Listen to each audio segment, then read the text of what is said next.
चमकपुर गांव में गोपाल नाम का एक लड़का रहता था। उसकी सौतेली माँ और बाप ने उसे घर से निकाल दिया था। उसकी सौतेली माँ ने सब कुछ अपने और अपने बच्चों के नाम पे कर रखा था और गोपाल को हिस्से के नाम पे 3 गायें दे रखी थीं। गोपाल पढ़ा लिखा तो बहुत था, पर नौकरी ना मिलने के कारण उसने सोच लिया था कि वो अब उन तीनों गायें की खूब देख रेख करके उनसे जो दूध मिलेगा उसे बेच के अपना कारोबार चलाएगा। अब मैं बिल्कुल अकेला हो गया हूँ। गौ माता, तुम तीनों के अलावा मेरा अब कोई भी नहीं है। बस मेरा घर चलाने के लिए तुम तीनों को मेरी मदद करनी होगी। तीनों गायें बहुत ही हट्टी कट्टी और जवान थीं और रिश्ते में भी एक दूसरे की बहनें लगती थीं। चंपा, चमेली और मैना। मैना सबसे बड़ी और समझदार गाय थी। चंपा गर्भवती थी और चमेली को अभी अभी बच्चा हुआ था। वो दूध दे रही थी, जिसके दूध को बेच के गोपाल का थोड़ा बहुत घर चल रहा था। पर गोपाल को अब चंपा और मैना पे पूरा भरोसा था कि जब उनका बच्चा हो जाएगा तो वो खूब दूध देने लगेंगी और जिससे उसका कारोबार अच्छे से सेट हो जाएगा। देखा चमेली बहन, हमारे मालिक को कितनी उम्मीदें हैं हम तीनों से। हाँ चंपा, सुना मैंने, मालिक ने हमसे कितनी सारी उम्मीदें लगा रखी हैं। और उम्मीद रखे भी क्यों ना, कितना समय खर्च करते हैं मालिक हम पे और कितनी सेवा करते हैं हमारी, कितना खिलाते पिलाते हैं हमें। और फिर हम मालिक की उम्मीदों पे खरा ना उतरेंगी तो धिक्कार है हमारी जिंदगी पर। सही कह रही हो बहन तुम।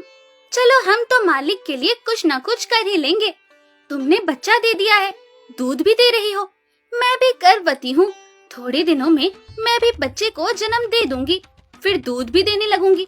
लेकिन इस मैना दीदी को देखो, हम दोनों से बड़ी हैं, एक बार भी बच्चा ना दे पाई आज तक। क्या इसका फर्ज नहीं बनता मालिक के लिए कुछ?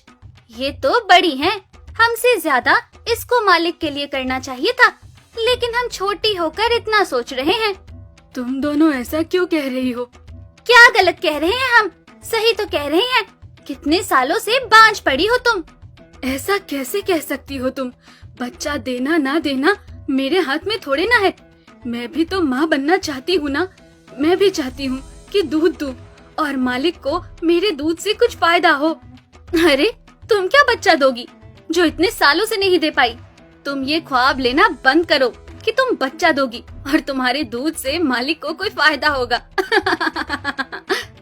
दोनों छोटी बहनें बड़ी बहन मैना की बेबसी का मजाक उड़ाती हैं और उस पे हंसती हैं। इस बात से मैना बहुत दुखी होती है और रोती है कि उसी की बहनें उसको दिलासा देने की बजाय उसे ताने मार रही हैं, उसका मजाक उड़ा रही हैं। फिर एक दिन गोपाल का पड़ोसी उससे कहता है, अरे गोपाल, तुम्हारी 2 गायें तो ठीक है, एक गाय का क्या है? उससे तुम्हें कोई फायदा नहीं है, बेच क्यों नहीं देते उसे? अरे नहीं नहीं भाई साहब, बेचना क्यों उसे? अभी बच्चा नहीं दे रही तो क्या पता कल वो बच्चा दे दे। कोई भी काम जल्दबाजी में नहीं करना चाहिए।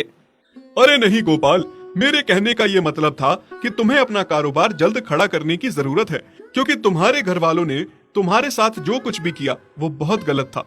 अब तुम्हें जो भी करना है अकेले ही करना है। आगे शादी भी तो करनी है तुम्हें, उसके लिए भी खूब पैसा कमाना पड़ेगा। जब तुम्हारी सारी गायें दूध देंगी तभी तो कारोबार अच्छा चलेगा ना। हाँ, बात तो तुम सही कह रहे हो भाई। मेरी मानो तो तुम अपनी गायों को क्रॉस करवा के देख लो, शायद उससे बच्चा हो जाए। हाँ, ये सुझाव तुमने सही दिया, मैं कल ही ऐसा कर लेता हूँ। सुना तुमने मैना बहन मालिक की बातों को? कितना परेशान है मालिक तुम्हारी वजह से, पर तुम्हें तो कोई बात कह ही नहीं सकते। झट से बुरा जो मान जाती हो तुम।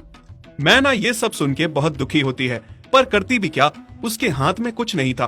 गोपाल ने मैना को क्रॉस करवा के भी देखा, पर उसका भी कोई फायदा नहीं हुआ।